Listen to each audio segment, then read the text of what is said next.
10 vocabs in a day keep the fear of English away। तो मैं उम्मीद करता हूं कि आप सभी दिन में कम से कम 10 vocab तो याद करते होंगे। तो स्वागत है आप सभी का वोकैबुलरी सॉल्यूशन में, और आज है हमारी 4th क्लास, और ये रहा हमारा आज का फर्स्ट वर्ड। तो देखिए, आपका पहला शब्द है ग्लिम्स। अब वैसे तो शायद काफी लोगों को इसका मतलब पता होगा, लेकिन अगर आपको इसका मतलब पता नहीं तो आज आप इसको जीवन भर के लिए याद करने वाले हैं। ग्लिम्स को याद करो, GLI, ग्ली मतलब गली। आप इसको समझो, GLI गली है, M से मतलब है गली में, अब P से क्या है।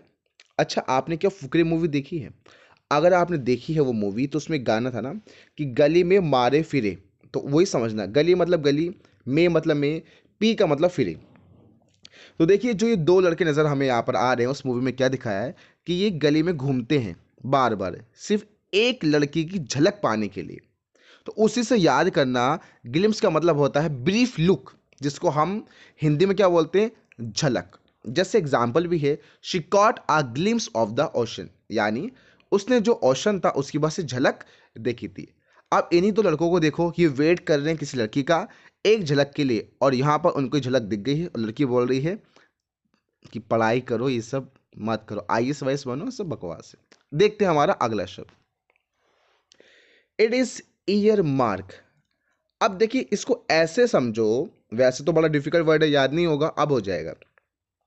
ईयर का मतलब होता है ईयर यानी कान, मार्क में के को थोड़ा देर भूल जाओ, पढ़ो मार, ईयर पर मार यानी कान पर क्या मार, कान पर थप्पड़ मार।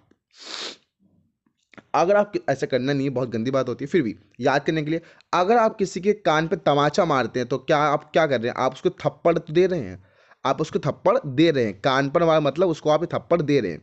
इसका मतलब है क्या होता है, देना, गिव, अलॉट या अलोकेट।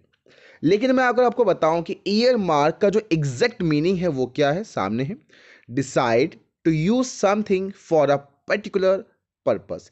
इसका अर्थ होता है कि आप किसी चीज को, किसी पैसे को या कुछ भी फंड को डिसाइड करते कि हाँ, हमें इस चीज को इस पर्टिकुलर पर्पस के लिए यूज करना होता है।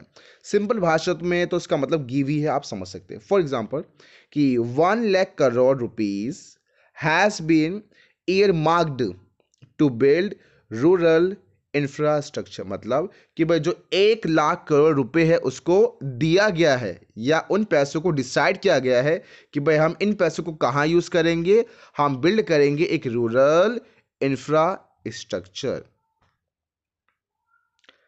It is an Kindle. अब इसमें आप कैंडल को पढ़ लो कैंडल, अब तो याद रहेगा। कैंडल से आप आसानी से याद कर सकते हैं क्या, कि हम कैंडल को क्या करते हैं, जलाते हैं। इसका मतलब ये होता है आग लगाना। ये दोनों प्रकार से आग लगाना है। अगर आप रियल में आग लगाते हैं तो फायर, लाइट, स्पार्क बोल सकते हैं। आग लगाते हैं ना, कभी कभी किसी की बातों में बात में कुछ बढ़ा देते हैं, जो कहते हैं ना कि हमारे आपस में इसने आग लगा दी है, द्वेष वाला आग, वो भी इसका मतलब होता है इंसाइट या फिर एजिटेट। इंट्रोस्पेक्शन, इंट्रोस्पेक्शन क्या होता है समझिए, इसको याद रखो। इंट्रो कहते हैं ना कि भाई अपना इंट्रो दो, tell me about your self.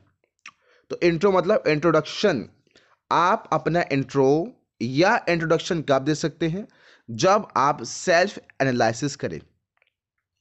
Introspection की शुद्ध हिंदी होती है आत्मनिरीक्षण, यानी खुद को जानना।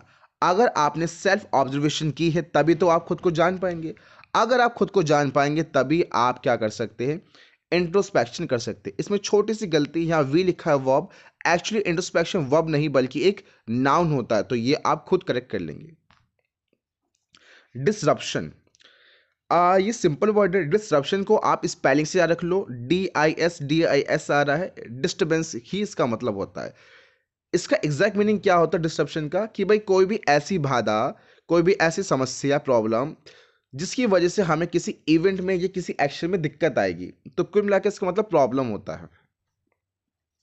वेस्ट, वेस्ट को आप याद कर सकते हैं वेस्ट से, जो कोट के नीचे पहना जाता है ना।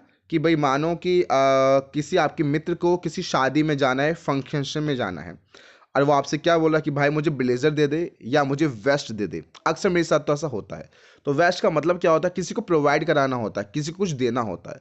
एग्जैक्ट मीनिंग क्या होता है, बेस्टो प्रोवाइड एक ही बात है। प्रोवाइड मतलब देना, किसको प्रोवाइड कराना, किसी पावर को, अथॉरिटी को या प्रॉपर्टी को देना किसी व्यक्ति को। थोरो, थोरो को याद कर सकते हैं आप थॉर से। भाई जो हमने मूवी देखी थी मैंने एवेंजर, उसमें मैंने जाना कि जो ये व्यक्ति है, जो ये बंदा है थॉर, ये अकेला ही सब पे काफ़ी पड़ता है ना। ये कंप्लीट है अपना में, ये कंप्लीट एवेंजर है, चूंकि भगवान भी है। ये अकेला ही सब पे काफ़ी पड़ता है। तो आप ऐसे याद कर लेना, थॉरो का मतलब होता है कंप्लीट या डिटेल्ड, संपूर्ण। सैंक्शन, सैंक्शन को देखिए, सैंक्शन एक नाउन भी होता है और ये एक वर्ब भी होती है। इसका मतलब नाउन के रूप में क्या होता है, ऑफिशियल परमिशन। देखिए कोई भी परमिशन जो ऑफिशियल रूप से होती है ना, उसको हम सैंक्शन बोलते हैं नाउन में। वर्ब में इसका मतलब होता है किसी को कोई ऑफिशियल परमिशन को देना किसी काम के लिए, ठीक है। इसको आप परमिट भी बोल सकते हैं। इसको याद करो, SANT, संत से आप इसको याद कर सकते हैं। जो संत होते हैं ना, वो सब कुछ दे देते हैं, अपना सब कुछ, जो आपकी इनकी प्रॉपर्टी होती है, कुछ भी होती है, परमिशन है, आप इनसे कुछ भी मांगो, अगर इनके पास से तो ये आपको दे देंगे। बैंक, ये आपको याद रहेगा। देखिए बैंक एज अ नाउन तो सभी को पता होता है कि बैंक का मतलब क्या होता है, बैंक जहां पर आप पैसे जमा करते हैं। लेकिन मैं बात कर रहा हूं कि बैंक एज अ वर्ब क्या होती है। बैंक एज अ वर्ब का मतलब होता है अमास, डिपॉजिट। ओ ओ मंकी लिख दिया है यहाँ पर, बहुत बड़ी मिस्टेक है, माफ करना। This is not monkey, this is money. Bank का मतलब होता है बैंक में पैसे जमा करना या कोई भी कीमती चीज़ों को जमा करने को हम क्या बोलते हैं, बैंक बोलते हैं, ठीक है। या फिर बैंक का दूसरा मतलब क्या होता है, इकट्ठा करना। आप इसको गैदर या एक्यूमुलेट भी बोल सकते हैं, है ना। बैंक से याद रखोगे क्या कि बैंक में पैसा जमा करने को क्या बोलते हैं, बैंक।